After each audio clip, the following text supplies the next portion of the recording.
Previously on Todd Reacts. I had so much fun doing the test that I did in the previous couple videos, although I hope I didn't lose my entire audience because I scored fairly high on the homophobia test and the transphobia test. I scored very high, actually. I wasn't trying to score high, I was just being honest, and what can you do? I guess I'm a horrible person, but try to cut me some slack because I'm just a redneck Canadian. So I'm a Canadian redneck. We have those up in Canada. And now for the conclusion. All right, so we've done two tests. Let's continue. Now we are on to the sexual attitudes test. All right, so this is based on the work of Clyde and Susan Hendrick. Using factor analysis, the psychologists Hendrick and Hendrick discovered that people's attitudes towards sex could be mapped along 4 empirical domains. More strikingly, they also discovered that men and women differed widely on these domains. While controversial, their findings have repeatedly been replicated and shown to be psychometrically valid. All right, so let's do this then. It is possible to enjoy sex with a person and not like that person very much. I'm sure that's possible for some people. Is it possible for me? Honestly, I don't think so. It is possible to enjoy sex with a person and not like that person very much. No, I'm not the type of person who wants to just, have sex with all these different people. I mean, in the male brain, I feel like males want to do that. But in the real world, like the real world is different. So there are things that go along with having sex. And so I would want to like the person very much. So this is asking me the question. So I'm going to say disagree. It is not possible to enjoy sex with a person and not like that person very much. Yeah. If you didn't like a person, how could you have sex with them? I don't understand. Sex without love is meaningless. Sex without love is meaningless. Now, because I sort of agree, I do agree with this. But what if someone was cheating on their spouse and they were having sex with someone and then they said, oh, don't worry, baby. It was just sex. It was meaningless. You know what I mean? I don't know how they're asking this question. What I'm saying is, what am I saying? Sex without love.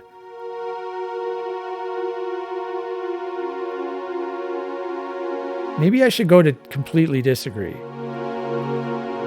It's not that it's meaningless.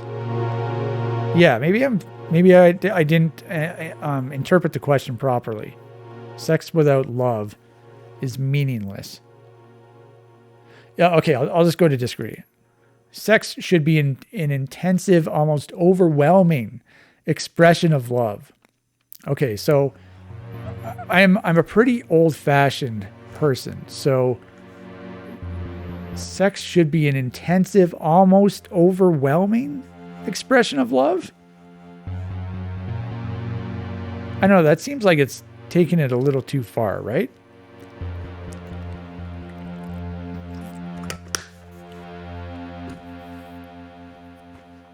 But yeah, I'm not the type of person who can do these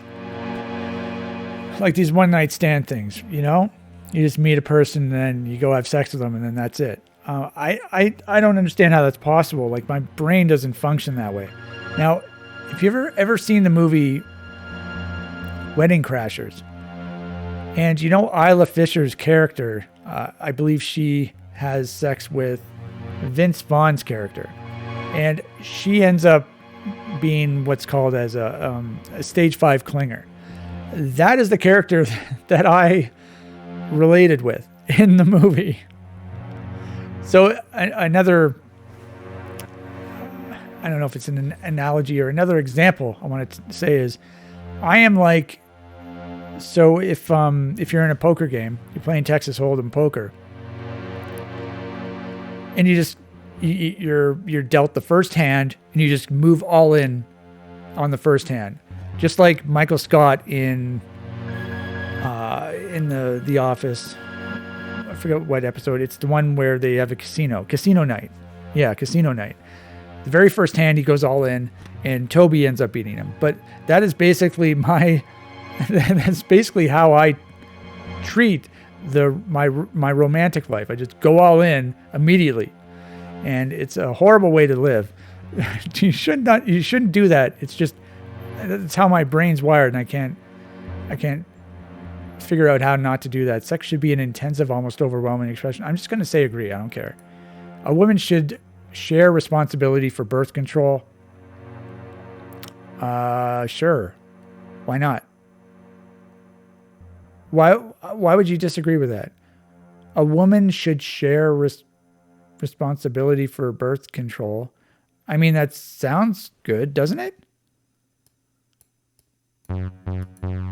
Sex as a simple exchange of favors is okay if both people agree to it. Yeah, sure. I mean, even though I'm not wired that way, that's fine. If both people agree to it, then yeah, what's the problem, right? One night stands are enjoyable. Now, so yeah, I talked about this already. I don't think I have the ability to do this. I might not be evolved enough in today's society. A sexual encounter between two people deeply in love is the ultimate human interaction. Honestly, that sounds fair to me. Sexual encounter between two people deeply in love. Deeply is the ultimate human interaction. Okay. Sex education is important for young people. Yeah, it's definitely important because you don't want people to get into situations where they're in dangerous situations or risky situations in terms of, teen pregnancy and whatnot.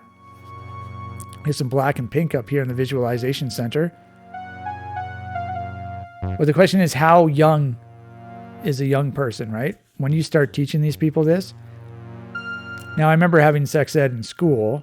I don't think my parents ever talked to me about it. But I'm trying to remember what year in school I was when we talked about it. I remember one sex ed class was when I was in high school, but I'm certain we had one before that. Yeah, actually, yeah. In like grade 6 or grade 7, something like that. But yeah, I'm just going to say agree. Demeaning the other is a good way to heighten one's own sexual... Demeaning the other is a good way to heighten one's own sexual pleasure. Okay, that sounds evil. Why would you want to do that? Demeaning someone. Okay, just to get like a better orgasm. All right. If they must have them, lovers shouldn't lie about their extramarital affairs. What? If they must have them? Why would you must have an extramarital affair? Okay, well, let's just take the theoretical question here. The hypothetical. If they must have them, lovers shouldn't lie about their extramarital affairs. Yeah, they shouldn't. Right? They shouldn't. If they must have them. That seems like a dumb question. I would like to have sex with many partners. Okay, like I would. Yeah, that'd be cool. But actually doing that? No, I wouldn't be able to do that. So I'm going to have to do it. Because one of them is the fantasy world. The other is the real world. So, Sabrina's on the screen right now. Yeah, I'd love to have sex with Melissa Joan Hart. That's her name, right? But in real life?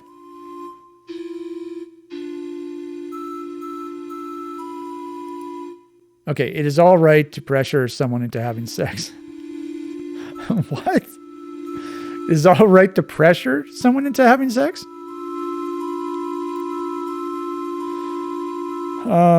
Is that like those movies from the 50s or something when the guy starts kissing the girl and she's like, no, and then he like slaps her and then she's like, okay, fine.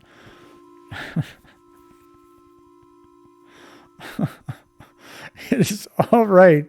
What kind of stupid question is this? It is all right to pressure someone. No, it's not. The main purpose of sex is to enjoy oneself. Well, I mean, I think the main purpose of sex is to procreate, right? But it's been sort of taken into this pleasure center. It's like, that's what it's become. I think the main purpose is to procreate. But if you're not doing it for that reason, then yeah, it's to enjoy yourself, right? But the main purpose, I'm assuming you have sex way more not to have kids. So having sex for the purposes of procreation is much less frequent than actually just having it for the pleasure of it, right? So maybe the main purpose is for just the pleasure.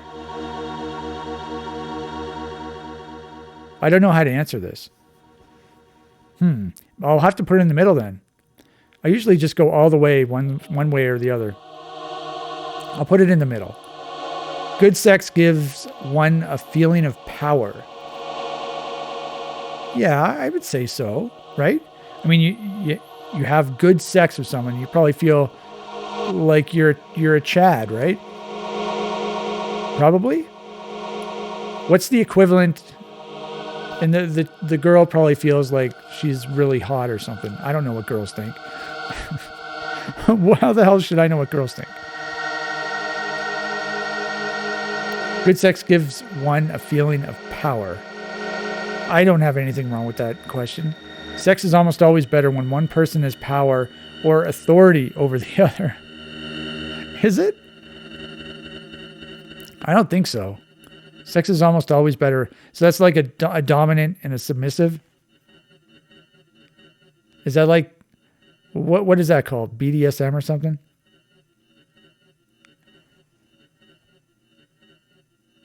Power or authority over the other. Yeah. Okay, let's just say no. At its best, sex is the merging of two souls. Souls? Like, I think, once again, you're getting a little too far in the opposite direction. I mean, I am old-fashioned, but I mean, we're going off into, like, fairy tale territory. At its best, sex is the merging of two souls. Like, this is the kind of fruity stuff you would write in a love letter. At its best, sex is the merging. I'll just leave it in the middle. Sex is primarily a bodily function like eating. Okay, I don't think, no. Because if it was a bodily function like eating, I would have starved to death a long fucking time ago. So let's go to the next one. Lovers should be able to communicate fully about their sexual relationships. Yeah, why not? Lovers should be able to communicate fully about their sexual relationships. Yeah, why not? I think I just said the same thing twice. Sex is better when you think of it as taking of pleasure from another person. Okay, what? Sex is better when you think of it as taking of pleasure from another person. So you're taking pleasure away from another person? Is this the dominant submissive question again? I don't think so. I mean, I think it is that kind of question, but in terms of the question being asked, I don't think it is. So I'm going to say disagree. The best sex is with no strings attached. I don't think so. No, I'm not wired that way, so I'm going to say disagree. Forcing sex upon one's partner when they are not okay with it is morally on par with rape. Okay, well, forcing sex is the definition of rape, is it not? Forcing sex upon one's partner when they are not okay with it is literally the definition of rape. Is morally on par with rape, yeah. Yeah. Now, I know there are some people who think, like, you can't rape your spouse since you're like married or whatever. But yeah, it seems like a very strange question to me. I answered it correctly, didn't I? Forcing sex upon one's partner is morally on par with rape. Yes. Okay. Sex gets better as the relationship progresses. That seems like a no-brainer to me. You know, when I've been in that situation, I didn't know how to bring it up, how to talk about it. So, you know, if we kept going, it would have definitely gotten better. People should at least be friends before. Did I answer the question? Yes. People should at least be friends before they have sex with one another. I do agree with this. So this is once again how I'm not wired for one night stands and whatnot. All right. Prostitution is acceptable. Huh. I honestly don't think it is. I don't think it's acceptable. So I'm going to hit no. Nerp. Disagree. I do not need to be committed to a person to have sex with them. I'm going to say disagree once again. Yes, I'm a very old-fashioned type of person.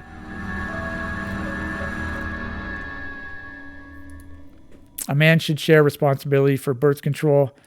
Yeah. What did I say for the woman one? A woman should share responsibility. I think I said fully agree, didn't I? So I'm going to say fully agree for this one as well. Masturbation is acceptable. Okay, now I know in certain religions it's not, right? But like, I don't know. Come on, man. How are you supposed to like get through life without doing that?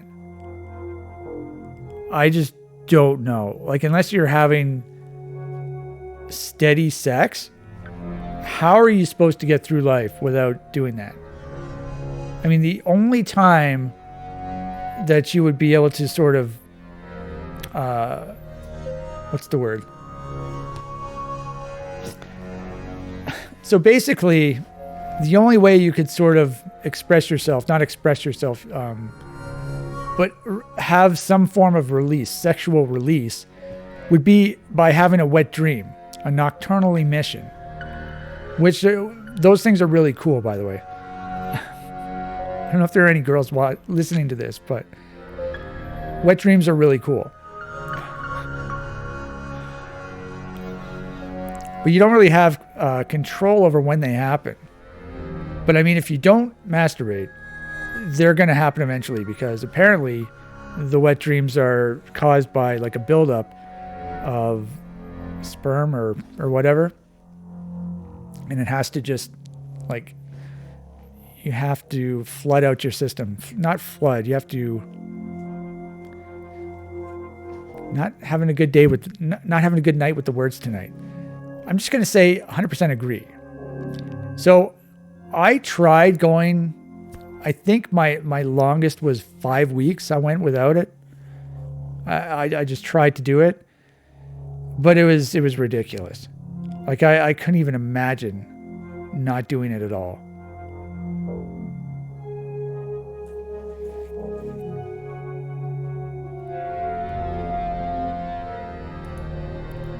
And like the 5 weeks, I don't know if I should say this or not, but for the 5 weeks, it was like I may not have been going all the way, but I was doing some stuff.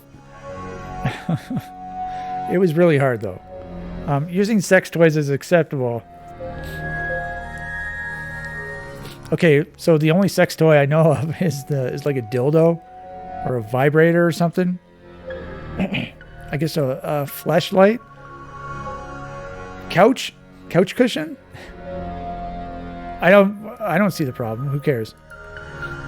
I wouldn't use toys personally, but it is okay for sex to be just a physical thing. I don't think so. I mean, it is for some people, but for me, no, I don't think so. Life would have fewer problems if people could have sex more freely. I think they can have sex fairly freely these days. And I also don't think that's true. Life would have fewer problems. I think maybe it's caused more problems. I don't know. I'm quite a prude though, aren't I? It is okay to have ongoing sexual relationships with more than one person at a time. No, I don't think that's right. As I mentioned before, I push all my chips all in on one person. So,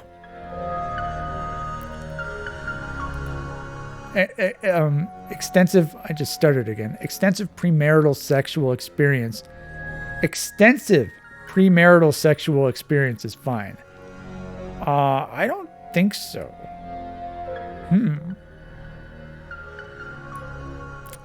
Extensive premarital sexual experience.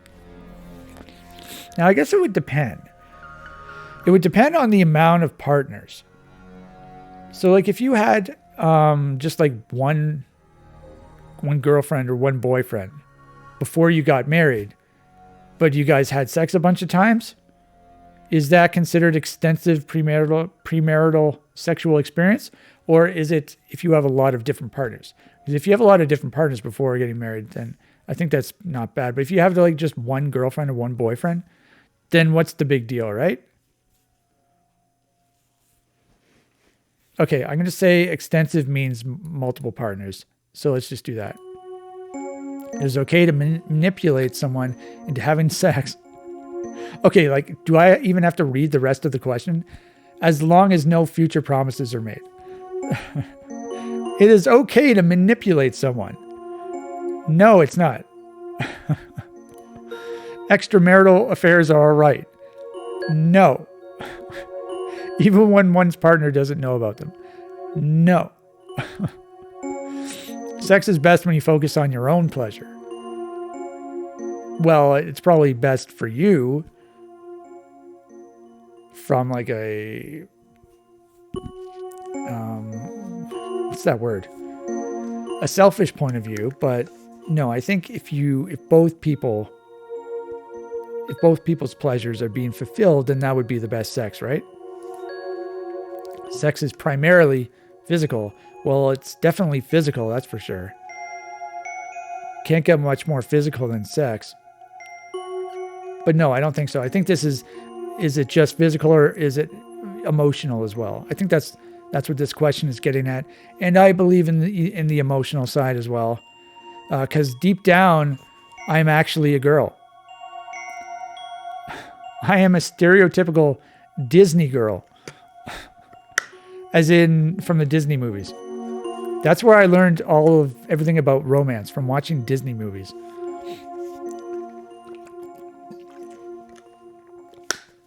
There was something else I wanted to say as well. I wanted to go off on a bit of a tangent here, but I just lost it as I was taking my drink of water.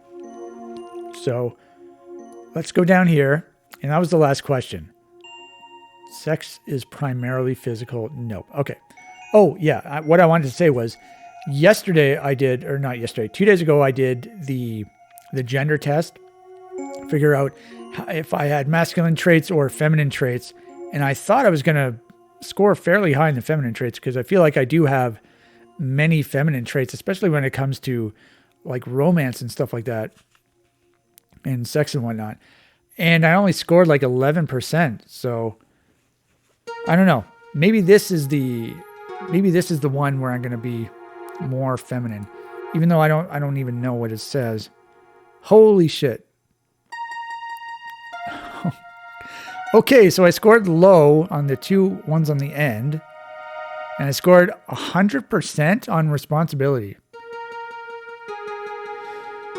Oh, here's my feminine one. Look at the men. The men scored really or much higher than the women on this one, and I scored much lower than the women on this one. Okay, this is another feminine one. The women scored higher than the men on this one, and I scored way higher than everyone. Okay, this one, once again, I'm more feminine.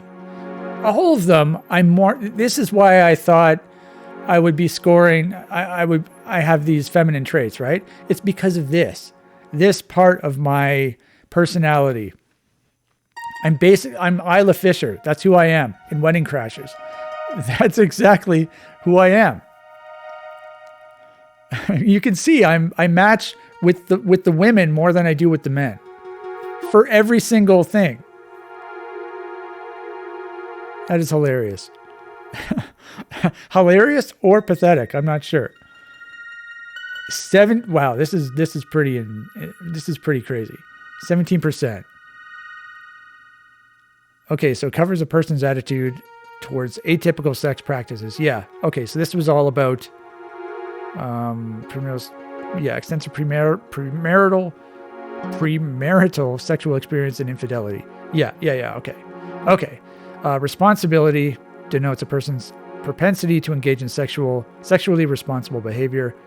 People who score high on responsibility tend to be strong believers in the importance of intimate verbal communication with their partners to ensure that that consent for various sexual practices is properly obtained, and to believe in the importance of sharing responsibility for birth control. Okay, yeah. And I maxed out that one, the responsibility one. This one was the one I was closest to everyone. Communion. What is this one? Refers to a person's longing to fuse together with their romantic partner. Fuse together. So this is the merging of souls. That's a good line to use in the love letter. People who score high on communion tend to see emotional and idealistic elements in sex that are not shared by people who score lower on communion. That's interesting that men and women scored very similarly on the communion part. I thought that was more of like a woman thing. But so the biggest difference is this one between, the men and women. How would they know this though? This must have been just a test that was already given.